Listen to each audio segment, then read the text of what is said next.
Hello students, welcome to La Excellence IAS academy. ఈరోజు మనం May 27th నాటి Eenadu news పేపర్లోని ఇంపార్టెంట్ కరెంట్ అఫైర్స్ గురించి డిస్కస్ చేద్దామండి. బిఫోర్ దట్ మనము ప్రీవియస్ క్లాస్లోని క్వశ్చన్ ఆఫ్ ద డే గురించి చూద్దాము. నమో డ్రోన్ దీదీ పథకంకి సంబంధించి ఈ క్రింది ప్రకటనలను పరిగణించండి. లాస్ట్ క్లాస్లో మనము ఈ స్కీమ్ గురించి డిస్కస్ చేయడం జరిగింది.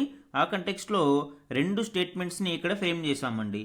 ఫస్ట్ వన్ చూడండి, ఇది కేంద్ర ప్రాయోజిత పథకం అంటే సెంట్రల్లీ స్పాన్సర్డ్ స్కీమ్.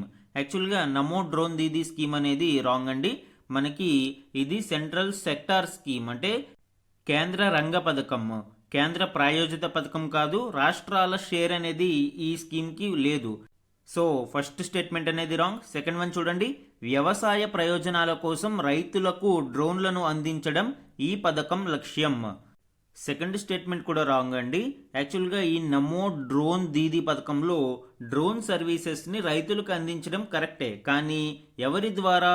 దీదీ అంటే మహిళల ద్వారా, అంటే సెల్ఫ్ హెల్ప్ గ్రూప్స్కి ఈ డ్రోన్ టెక్నాలజీని అందించి వారి ద్వారా రెంటల్ సర్వీసెస్కి రైతులకి అందించడం ఈ నమో డ్రోన్ దీదీ పథకం యొక్క ముఖ్య ఉద్దేశం. కాబట్టి సెకండ్ స్టేట్మెంట్ రాంగ్. రైతులకి నేరుగా ఈ డ్రోన్లను అందించి వారికి శిక్షణ ఇవ్వట్లేదు. సెల్ఫ్ హెల్ప్ గ్రూప్స్కి శిక్షణని ఇచ్చి వారి ద్వారా రైతులకు రెంటల్ సర్వీసెస్ని అందిస్తున్నారు. కాబట్టి ఆన్సర్ ఏమవుతుందండి? D, neither 1 nor 2 is the correct answer. ఈరోజు ఈనాడు న్యూస్ పేపర్లోని important topics to be covered మనం చూస్తే ఫస్ట్ వన్, సమ్మిళిత ప్రగతికి నారీ శక్తి. ఈ ఆర్టికల్ ముఖ్యంగా లేబర్ ఫోర్స్ పార్టిసిపేషన్లో మహిళల యొక్క ప్రాధాన్యత అండ్ మిగిలిన దేశాలతో కంపేర్ చేస్తే భారతదేశంలో తక్కువగా ఉన్న female labour force participation rate గురించి మరియు తీసుకోవాల్సిన చర్యల గురించి ఈ ఆర్టికల్ డిస్కస్ చేస్తుంది అండి. సెకండ్ వన్, సుప్రీంకోర్టు జడ్జీల పదవులకు 3 పేర్లు.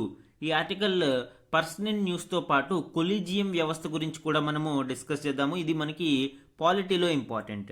థర్డ్ వన్, భారత్కు చైనానే ప్రధాన శత్రువు. అమెరికా రక్షణ నిఘా సంస్థ యొక్క నివేదిక ప్రకారం భారతదేశంకి అతిపెద్ద థ్రెట్ చైనా నుంచే ఉంది. ముఖ్యంగా అణ్వాయుధాలు చైనా విపరీతంగా సమకూర్చుకుంటున్న నేపథ్యంలో భారతదేశం ఎక్కువ థ్రెట్ చైనా నుంచే ఎదుర్కోవాల్సి ఉంటుంది అని ఈ నివేదిక హెచ్చరిస్తుంది. దీనికి సంబంధించిన డీటెయిల్స్ మనకి ఇంటర్నేషనల్ రిలేషన్స్లో ఇంపార్టెంట్.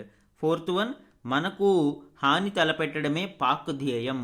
గుజరాత్ పర్యటనలో నరేంద్ర మోదీ గారు ఈ వ్యాఖ్యలు చేయడం మనం చూడవచ్చు. ఆపరేషన్ సింధూర్ సక్సెస్ గురించి, అలానే పాక్ ఏ విధంగా భారతదేశంలో ఉగ్రవాదాన్ని ఎగదోస్తుంది ఆయన ఈ సందర్భంలో వివరించారు. ఇది మనకి ఇంటర్నేషనల్ రిలేషన్స్తో పాటు సెక్యూరిటీకి సంబంధించిన టాపిక్స్లో ఇంపార్టెంట్. ఫిఫ్త్ వన్, అనుసంధానమాల. ఈ ఆర్టికల్ ముఖ్యంగా భారతదేశంలోని ఇన్ఫ్రాస్ట్రక్చర్ డెవలప్మెంట్ భారతమాల ప్రాజెక్టుకి సంబంధించిన ఇంపార్టెంట్ గణాంకాల గురించి డిస్కస్ చేస్తుంది. ఇది మనకి ఎకానమీలో ఇన్ఫ్రాస్ట్రక్చర్ టాపిక్లో ఇంపార్టెంట్ అండి. ఇవే కాకుండా ఈరోజు Eenadu news పేపర్లోని other important current అఫైర్స్ని గురించి కూడా డిస్కస్ చేద్దాం. ఈరోజు మన ఫస్ట్ ఆర్టికల్ చూడండి, సమ్మిళిత ప్రగతికి నారీ శక్తి. ఈ ఆర్టికల్ ముఖ్యంగా ఫీమేల్ లేబర్ ఫోర్స్ పార్టిసిపేషన్ గురించి డిస్కస్ చేస్తుంది అండి. దీనిలోని ఇంపార్టెంట్ పాయింట్స్ ఇప్పుడు చూద్దాం. భారతదేశం సమ్మిళిత వృద్ధిని సాధించాలి అంటే మహిళల యొక్క భాగస్వామ్యం చాలా చాలా కీలకం. పురుషులతో సమానంగా మహిళలు కూడా ఈ శ్రామిక శక్తిలో పాలు పంచుకున్నప్పుడే భారతదేశం అభివృద్ధి పదంలోకి ముందుకు సాగుతుంది. అయితే భారతదేశంలో అనేక కారణాల వలన శ్రామిక శక్తిలో మహిళల భాగస్వామ్యం అనేది చాలా తక్కువగా ఉంది. అయితే ఇటీవల కొంత మెరుగుదల కనిపించినా కూడా ఇది అనుకున్నంత స్థాయిలో లేదు అనేది వాస్తవం. గణాంకాలని పరిశీలిస్తే శ్రామిక శక్తిలో మహిళల భాగస్వామ్యం పరంగా G20 దేశాలలో ఇండియానే అట్టడుగు స్థానంలో ఉంది. చైనా, ఆస్ట్రేలియా, కెనడా తదితర దేశాలలో స్త్రీలు 60% పైగా శ్రామిక శక్తిలో భాగస్వామ్యంగా ఉంటే ఇండియాలో అది 42% మించి లేరు. ఈ లేబర్ ఫోర్స్ పార్టిసిపేషన్ అనేది కూడా రీసెంట్ టైమ్స్లోనే ఇంప్రూవ్ అవ్వడం మనం గమనించవచ్చు. 2017-18 టైంలో పరిశీలిస్తే మహిళల భాగస్వామ్యం 23.3%గా ఉండేది.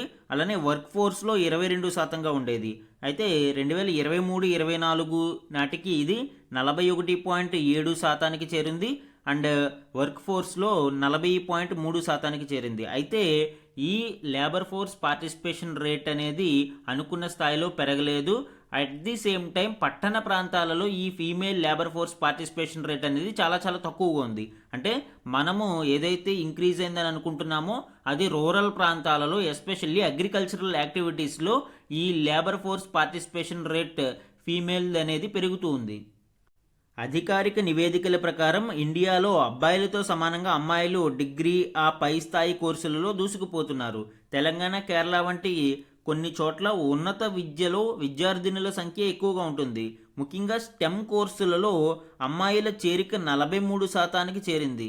అయితే ఇంత చదువుకుంటున్నా కూడా వీరిలో ఎంతమంది ఉద్యోగ వ్యాపార రంగాలలోకి అడుగు పెడుతున్నారో అనేది చూస్తే పీరియాడిక్ లేబర్ ఫోర్స్ వార్షిక సర్వే ప్రకారం 2023-24లో పట్టణ ప్రాంత శ్రామిక శక్తిలో మహిళల వాటా 28% మాత్రమే ఉందండి. అంటే మనము లేబర్ ఫోర్స్ పార్టిసిపేషన్ రేట్లో మహిళలు 41.7% ఉన్నారు అని చెప్పుకుంటున్నాము. కానీ పట్టణ ప్రాంతంలో అది కేవలం 28% మాత్రమే పరిమితమైంది. ఎందుకు?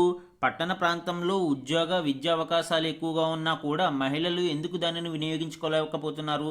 దీనికి అనేక కారణాలు చెప్పవచ్చు అండి. చదువు పూర్తి చేసుకున్న స్త్రీలు కెరీర్పై దృష్టి పెట్టేలోగానే పెళ్లి, పిల్లలు, కుటుంబ బాధ్యతలలో తలమునకలు కావాల్సి వస్తుంది. అలా చాలామందికి ఇంటికి పరిమితం అవుతూ ఉన్నారు. అదేవిధంగా లింగ వివక్ష, పని ప్రదేశాలలో వేధింపులు సైతం మహిళలను వెనక్కి లాగుతున్నాయి. అండ్ స్త్రీలను చిన్న చూపు చూసే సాంఘిక ధోరణుల వల్లే ప్రైవేటు రంగంలో మేనేజర్ స్థాయి ఉద్యోగాలు, పదోన్నతులను పొందడం మహిళలకు కష్టతరమవుతున్నట్లు పరిశోధనలు చాటుతున్నాయి.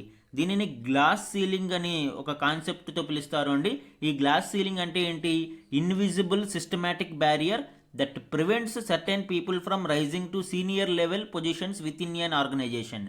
అంటే ఒక వ్యక్తికి తనకు అర్హత ఉన్నా కూడా వివిధ కారణాల వలన అతను లేదా ఆమె పై స్థాయికి వెళ్ళలేకపోవడం, సీనియర్ లెవెల్కి వెళ్ళలేకపోవడం, దీనినే గ్లాస్ సీలింగ్ అని పిలుస్తారు. ఎస్పెషల్లీ మహిళల విషయంలో ఈ గ్లాస్ సీలింగ్ కాన్సెప్ట్ అనేది చాలా మనము క్లియర్గా అబ్జర్వ్ చేస్తూ ఉంటాము.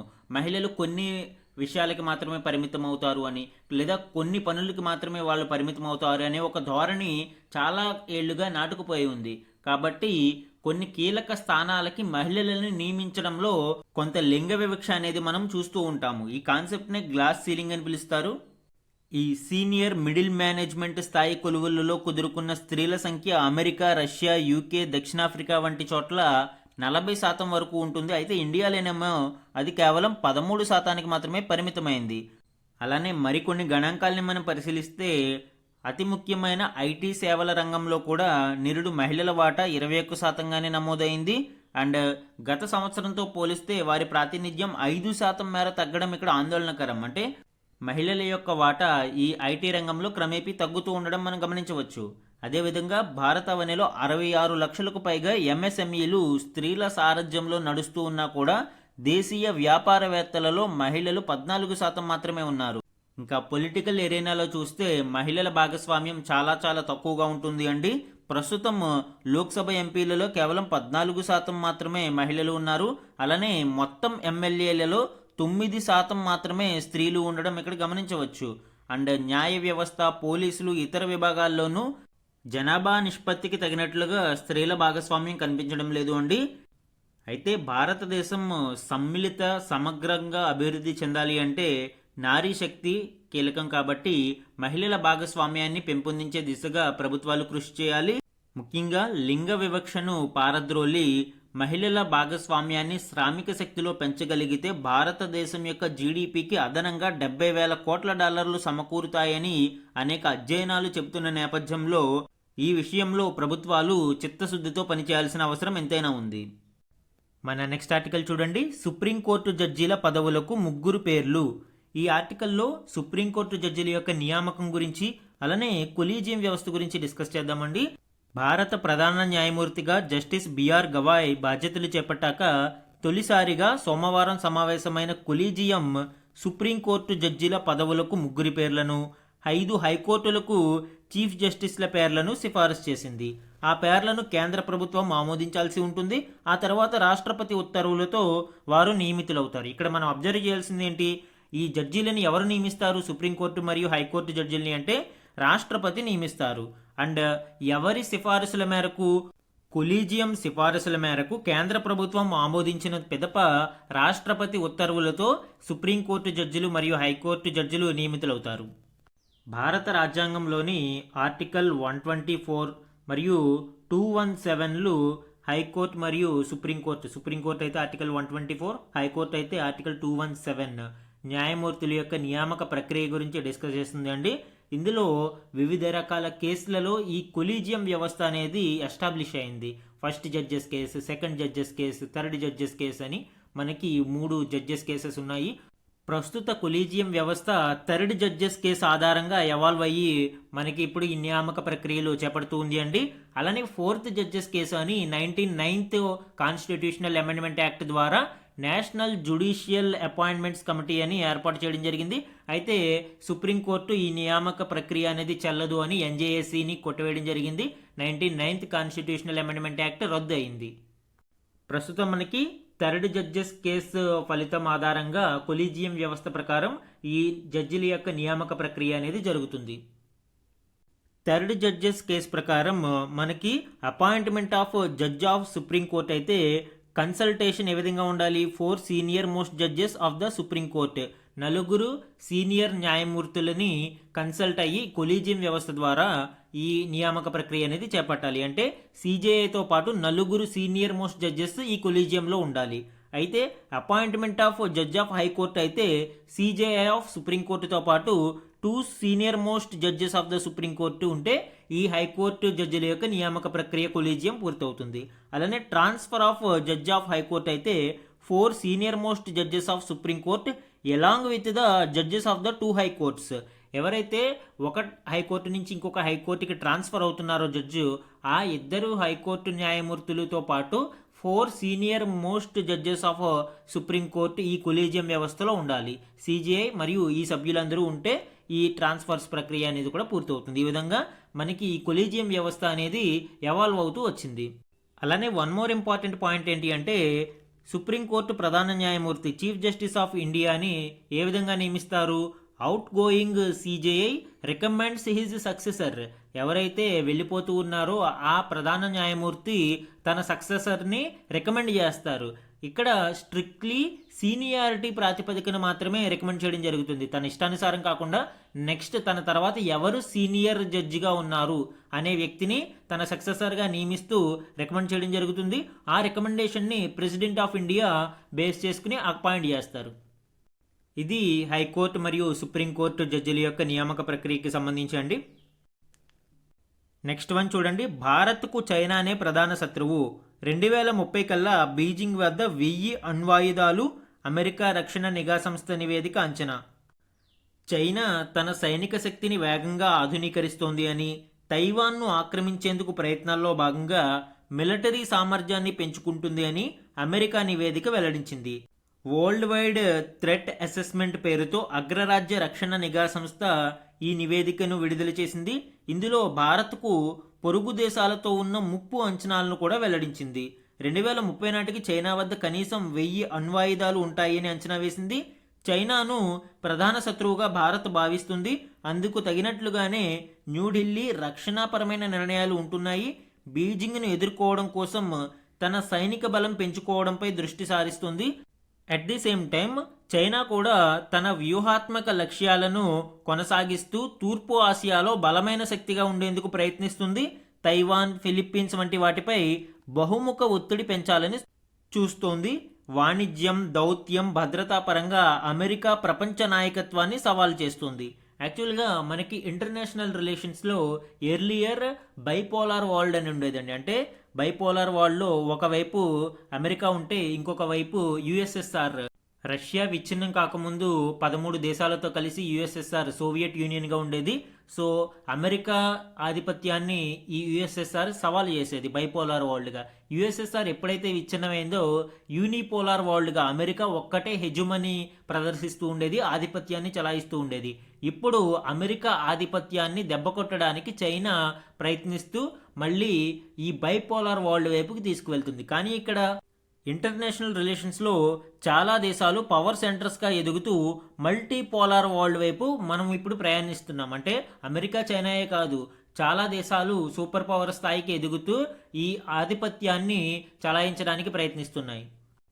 ఇక్కడ ఈ నివేదిక గురించి మనము గణాంకాలతో ప్రస్తావిస్తే 2025లో తమ సైనిక బడ్జెట్ను 5.2% పెంచి $247 బిలియన్ కేటాయిస్తున్నట్లు చైనా ప్రకటించింది. కానీ రక్షణ రంగంపై బీజింగ్ చేస్తున్న ఖర్చు ఇంతకంటే ఎక్కువగా ఉండే అవకాశం ఉంటుంది అని ఈ నివేదిక పేర్కొంది. గత ఏడాది ఈ దేశం అనధికారికంగా దాదాపు 304 నుంచి $377 బిలియన్ ఖర్చు చేసినట్లు ఒక అంచనా. అండ్ చైనా వద్ద ఆపరేషనల్ న్యూక్లియర్ వార్ హెడ్స్ ఇప్పటికే 600కు పైగా ఉన్నాయి. 2030 నాటికి ఇది 1000కి పైగా ఉండవచ్చు అని ఈ నివేదిక అంచనా వేస్తుంది. 2035 వరకు బీజింగ్ తన సైనిక శక్తిని పెంచుకుంటూనే ఉంటుంది అని ఈ నివేదిక వెల్లడిస్తూ ఉంది. పాకిస్తాన్ గురించి కూడా ఈ నివేదిక ప్రస్తావించింది. భారత్ తమ దేశ అస్తిత్వానికే ప్రమాదమని ఇస్లామాబాద్ భావిస్తుంది అని ఈ నివేదిక పేర్కొంది. ఈ వరల్డ్ వైడ్ థ్రెట్ అసెస్మెంట్ యొక్క నివేదిక ప్రకారం భారతదేశానికి పాకిస్తాన్ కంటే చైనా నుంచే ఎక్కువ ప్రమాదం పొంచి ఉంది అండి. కాబట్టి భారతదేశం చైనాని ఎదుర్కొనేందుకు ధీటుగా తన ఆయుధాలను ఆధునీకరించడంతో పాటు రక్షణాపరమైన నిర్ణయాలు తీసుకోవాల్సి ఉంటుంది అని అండ్ ఇప్పటికే భారతదేశం ఆ విధంగా ముందుకు వెళ్తుంది అని కూడా ఈ నివేదిక వెల్లడిస్తుంది. మన నెక్స్ట్ ఆర్టికల్ చూడండి. మనకు హాని తలపెట్టడమే పాక్ ధ్యేయం, సింధూరాన్ని తుడిచేయాలనుకునే వారి అంతు చూస్తాం, గుజరాత్లో మోదీ ఉద్ఘాటన. ఈ పహల్గామ్ ఉగ్రదాడులు తదనంతరం చేసిన ఆపరేషన్ సింధూర్ గురించి గుజరాత్లో మోడీ మరొకసారి ఉద్ఘాటించడం మనం చూసాము. దీనికి సంబంధించిన డీటెయిల్స్ ఇప్పుడు చూద్దామండి. భారత్పై ద్వేషం చిమ్మడం, హాని తలపెట్టే కుట్రలు చేయడమే పాకిస్తాన్ ఏకైక ధ్యేయమని ప్రధాని నరేంద్ర మోదీ ఆరోపించారు. ఉగ్రవాదులపై చేపట్టిన ఆపరేషన్ సింధూర్ కేవలం సైనిక చర్య మాత్రమే కాదని, భారతదేశ భావనలను బలంగా వ్యక్తీకరించడమని ఆయన పేర్కొన్నారు. పహల్గామ్ లాంటి ఉగ్రదాడి తరువాత మోదీ కిమ్మనకుండా కూర్చోవడం ఎలా సాధ్యమవుతుందని ప్రశ్నించారు. ఆపరేషన్ సింధూర్ కేవలం ఉగ్రవాదుల మీద సైనిక చర్య మాత్రమే కాదు, భారతదేశం యొక్క భావ వ్యక్తీకరణ అని ఇక్కడ మనం చూడవచ్చు అండి. అంటే భవిష్యత్తులో ఇలాంటి దాడులు చేస్తే భారతదేశం ఇట్లాంటి ఆపరేషన్స్తోనే ఎదురుదాడి చేస్తుందని ఆయన హెచ్చరించడం ఇక్కడ చూడవచ్చు. అలానే టెర్రరిజాన్ని టూరిజంగా పాకిస్తాన్ భావిస్తుంది అని మోదీ విమర్శించారు.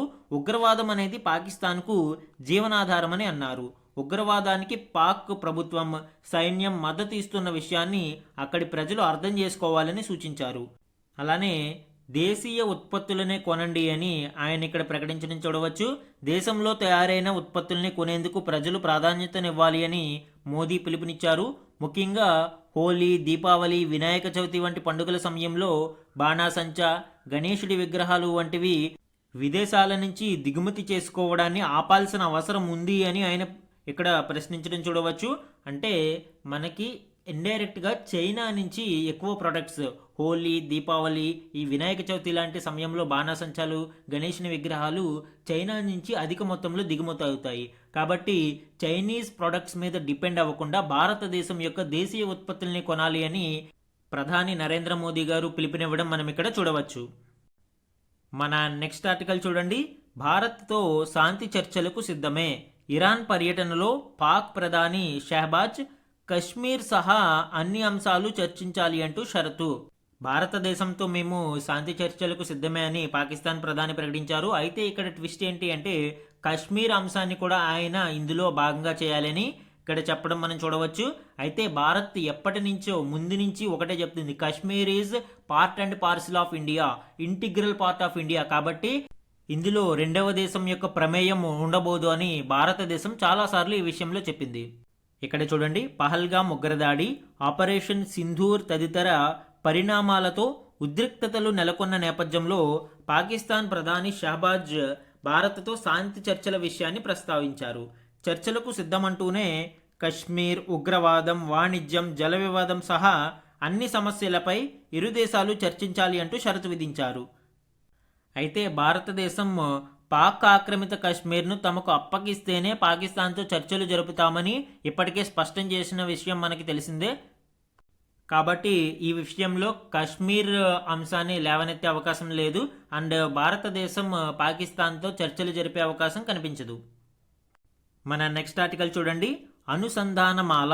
ఈ ఆర్టికల్ భారత్ మాల పరియోజన ప్రాజెక్టులకి సంబంధించిన కీలక గణాంకాలను ఇవ్వడం జరిగిందండి. ఈ భారత్ మాల పరియోజన అనేది దేశవ్యాప్తంగా మౌలిక సదుపాయాల కల్పన, కీలక మౌలిక సదుపాయాల కల్పన కోసం ఏర్పాటు చేయడం జరిగింది. ముఖ్యంగా economic corridors, inter corridor roots, feeder roots, జాతీయ కారిడార్లు, ఎక్స్ప్రెస్ వేలు, బార్డర్ మరియు ఇంటర్నేషనల్ కనెక్టింగ్ రోడ్స్, తీర ప్రాంత రోడ్లు, ఓడరేవు అనుసంధాన రోడ్లు, ఇలా వివిధ రకాల ఇన్ఫ్రాస్ట్రక్చర్ని డెవలప్ చేయడం కోసం ఈ భారతమాల పరియోజన కార్యక్రమాన్ని ప్రారంభించడం జరిగింది. ఇందులోని కీలక గణాంకాలని ఇప్పుడు చూద్దాం. దేశవ్యాప్తంగా సరుకులు, ప్రజా రవాణాను సులభతరం చేయడానికి కేంద్రం భారతమాల పథకాన్ని 2017లో ఆమోదించింది. 550 జిల్లాలను జాతీయ రహదారులతో అనుసంధానించడం దీని లక్ష్యం. అందులో భాగంగా 34,800 కిలోమీటర్ల మేర రహదారి అనుసంధానత కల్పించాలని నిర్ణయించారు. గతేడాది చివరి నాటికి 8.5 లక్షల కోట్లతో 26,425 కిలోమీటర్ల పొడవైన రహదారి ప్రాజెక్టులకు కేంద్రం ఆమోదం తెలిపింది. అందులో భాగంగా 19,201 కిలోమీటర్ల మేర రోడ్డు నిర్మాణం పూర్తయింది. భారతమాల పరియోజనలో భాగంగా మంజూరైన ప్రాజెక్టులు మరియు వాటి మొత్తం పొడవు ఇక్కడ గణాంకాలలో ఇవ్వడం జరిగిందండి. ఇవి లోక్సభలో కేంద్రం వెల్లడించిన వివరాల ఆధారంగా ఇచ్చారు. ఇక్కడ చూడండి, ఆర్థిక నడవాలు, ఎకనామిక్ కారిడార్లు మొత్తం 273 ప్రాజెక్టులు మంజూరు అయితే 8,737 కిలోమీటర్ల మేర ఈ భారతమాల పరియోజనలో భాగంగా దీనిని నిర్మిస్తున్నారు.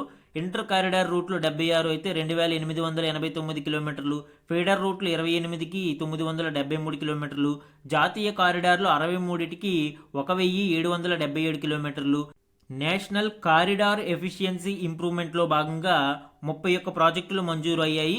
అందులో 824 కిలోమీటర్ల మేర ఈ రహదారుల నిర్మాణం ఉంటుంది. ఎక్స్ప్రెస్ వేలు 84 మంజూరు అయ్యాయి. ఇందులో 2,422 కిలోమీటర్ల మేర ఈ ఇన్ఫ్రాస్ట్రక్చర్ డెవలప్మెంట్ ఉంటుంది.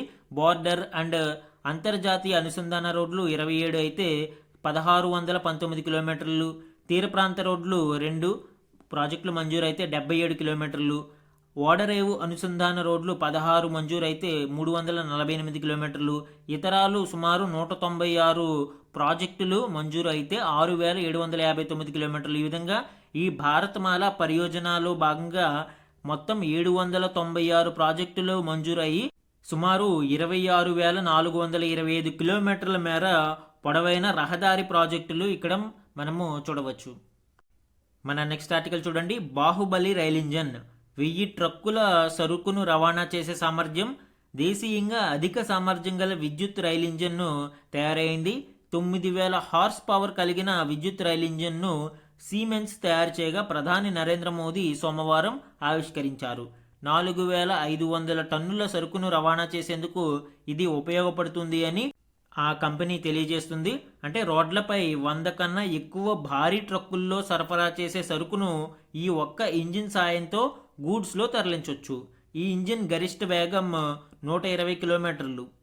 భారత రైల్వేల నుంచి 1,200 లోకోల సరఫరా ఆర్డర్ను సీమెన్స్ దక్కించుకుంది. ఈ 9,000 హార్స్ పవర్ కలిగిన విద్యుత్ రైల్ ఇంజిన్లను సుమారు 1,200 లోకోమోటివ్స్ ఇప్పుడు భారత రైల్వేస్ ఆర్డర్ పెట్టింది.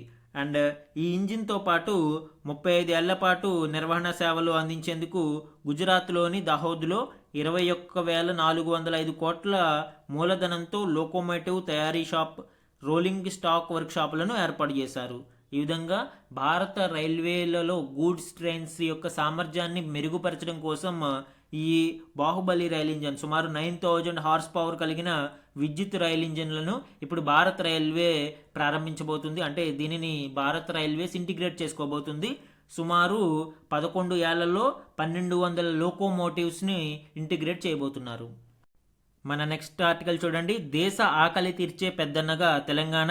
గతేడాది రికార్డు స్థాయిలో పంటల ఉత్పత్తులు 275 లక్షల టన్నుల ధాన్యం దిగుబడి రాష్ట్ర అర్ధ గణాంక శాఖ అంచనాలలో వెల్లడి. సో భారతదేశంలో అధిక ధాన్యం దిగుబడి కలిగిన రాష్ట్రంగా తెలంగాణ ఇక్కడ గణాంకాలని తెలియజేస్తుంది. దేశ ప్రజల ఆకలి తీర్చే బృహత్ కార్యంలో పెద్దన్న పాత్ర పోషించే రాష్ట్రంగా తెలంగాణ అవతరించింది. రికార్డు స్థాయి బియ్యం ఉత్పత్తితో దేశంలోనే ముందు ఉంది అని రాష్ట్ర అర్ధ గణాంక శాఖ తెలిపింది.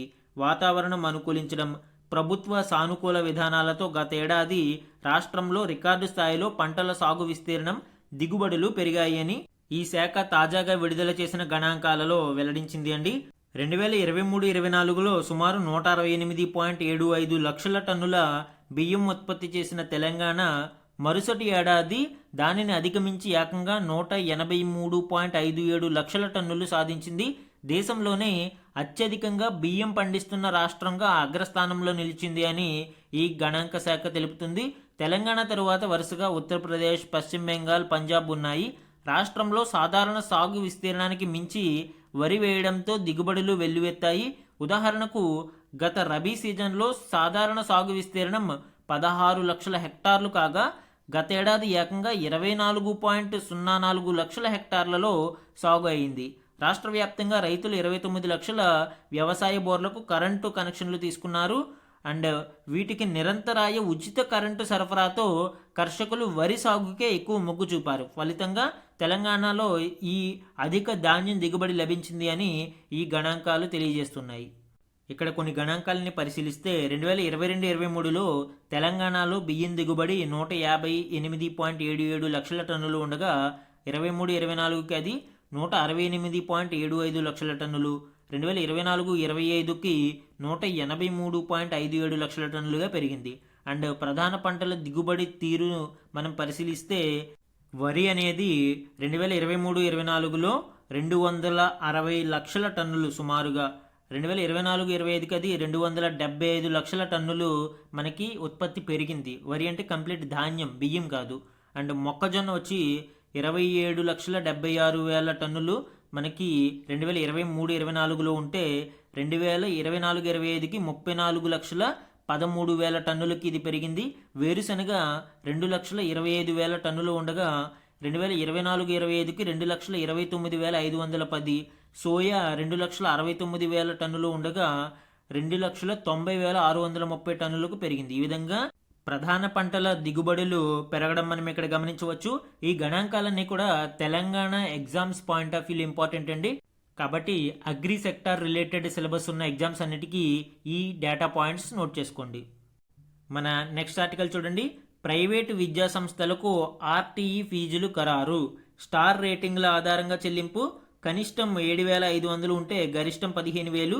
అయితే దీనిని వ్యతిరేకిస్తున్న కొన్ని ప్రైవేటు యాజమాన్యాలు. మనకి RTE act, right to education act, విద్యా హక్కు చట్టంలో ఒక నిబంధన ఉంటుందండి. సెక్షన్ 12(1)(c) ప్రకారం 25% సీట్లను వెనుకబడిన వర్గాలకు ఈ ప్రైవేటు విద్యా సంస్థలు కేటాయించాల్సి ఉంటుంది. దానికి సంబంధించి ఇప్పుడు అలా కేటాయించినందుకు గాను ఈ విద్యా సంస్థలకు ప్రభుత్వం కొంత ఫీజును చెల్లిస్తుంది. ఆ ఫీజును స్టార్ రేటింగ్ ఆధారంగా కనిష్టంగా 7,500 నుంచి గరిష్టంగా 15,000 ఫిక్స్ చేయడం జరిగింది. దానికి సంబంధించిన డీటెయిల్స్ ఇప్పుడు చూద్దాం. ఈ స్టార్ రేటింగ్ ప్రకారం స్టార్ 1లో 95, స్టార్ 2లో 3,420, స్టార్ 3లో 5,730, స్టార్ 4లో 708 అండ్ స్టార్ 5లో ఒక పాఠశాల లేదు. ఈ విధంగా పాఠశాలలను స్టార్ రేటింగ్లో కేటగరైజ్ చేయడం జరిగింది. ఇందులో స్టార్ 1లో ఉన్న వాటికి 1వ తరగతికి 7,500, 5వ తరగతికి 10,500, స్టార్ 2లో 1వ తరగతికి 10,000, 5వ తరగతికి 12,000 ఇలాగా ఈ స్టార్ రేటింగ్ ఆధారంగా ఇచ్చేందుకు నిర్ణయించారు. స్టార్ 3లో 1వ తరగతికి 12,000, 5వ తరగతికి 13,900, స్టార్ 4లో 1వ తరగతికి 15,000, 5వ తరగతికి 17,000 ఇవ్వాలని నిర్ణయించారు. ఫీజుల డబ్బులను నేరుగా పాఠశాలల బ్యాంకు ఖాతాలకు జమ చేసే అంశాన్ని పరిశీలిస్తామని కూడా ఈ పాఠశాల విద్యాశాఖ డైరెక్టర్ గారు హామీ ఇవ్వడం జరిగింది. అయితే కొన్ని విద్యా సంస్థల్లో యాజమాన్యాలు దీనిని వ్యతిరేకిస్తున్నాయి. ఆంధ్రప్రదేశ్ ప్రభుత్వం ప్రభుత్వ బడులలో ఒక్కో విద్యార్థిపై చేస్తున్న ఖర్చును గరిష్ట ఫీజుగా నిర్ణయించి ప్రైవేటు విద్యా సంస్థలకు చెల్లించాలని సూచించాయి. అంటే ప్రభుత్వ పాఠశాలలలో చదువుకుంటున్న విద్యార్థి మీద ప్రభుత్వం ఎంత ఖర్చు పెడుతుందో దానినే హైయెస్ట్ ఫీజుగా ఇక్కడ నిర్ణయించి విద్యా సంస్థలకు చెల్లించాలి అని కొన్ని యాజమాన్యాలు సూచిస్తున్నాయి. అంటే ప్రభుత్వము ఒక విద్యార్థికి ఎక్కువ ఖర్చు చేస్తుంది దీనికంటే, కాబట్టి మాకు ఇది సరిపోదు అనే ఉద్దేశం అక్కడ మనం చూడవచ్చు. ఒకవేళ ప్రభుత్వం ఖర్చు చేస్తున్న వ్యయం తక్కువగా ఉంటే దాన్ని, లేదా ఆయా విద్యా సంస్థల తక్కువ ఫీజును చెల్లించాలి అని డిమాండ్ చేశాయి. Some important one liner current అఫైర్స్ని చూడండి. Indian batter Shubman Gill was appointed India's 37th captain of the Indian men's Test cricket team on 24 May 2025. He succeeding Rohit Sharma, who retired from the 5-day format on May 7, while Rishabh Pant has been chosen as vice captain in Test cricket. భారత test cricket టీంకి శుభ్మాన్ గిల్ నూతన కెప్టెన్గా నియమితులయ్యారు. ఇది మనకి sports current అఫైర్స్లో ఇలాంటివి important. Second one, India's Kidambi Srikanth finished as the runner up at the Malaysia masters super 500 badminton tournament at the Axiata Arena in Kuala Lumpur on 25 May 2025. He lost to the world number 4 Shi Fengli of China in the men's single final. భారత badminton ఆటగాడు కిదాంబి శ్రీకాంత్ ఈ Malaysia masters super 500 badminton టోర్నమెంట్లో రన్నరప్గా నిలిచాడు. ఇది కూడా మనకి sports current అఫైర్స్లో important అండి. ఈరోజు మన క్వశ్చన్ ఆఫ్ ద డే గురించి చూడండి. న్యాయమూర్తుల నియామకాలకు సంబంధించి ఈ క్రింది ప్రకటనలను పరిగణించండి. ఇక్కడ మనము ఈ జ్యుడిషియల్ అపాయింట్మెంట్స్ గురించి మరియు కొలీజియం వ్యవస్థ గురించి ఈరోజు క్లాస్లో డిస్కస్ చేయడం జరిగిందండి. ఆ కంటెక్స్ట్లో 3 స్టేట్మెంట్స్ని ఇక్కడ ఫ్రేమ్ చేశాను. ఇందులో కరెక్ట్ స్టేట్మెంట్స్ని ఐడెంటిఫై చేసి కామెంట్ సెక్షన్లో కామెంట్ చేయండి. ఇది ఈరోజు ఈనాడు న్యూస్ పేపర్లోని ఇంపార్టెంట్ కరెంట్ అఫైర్స్ మీద డైలీ అనాలిసిస్ అండి. Thank you for watching.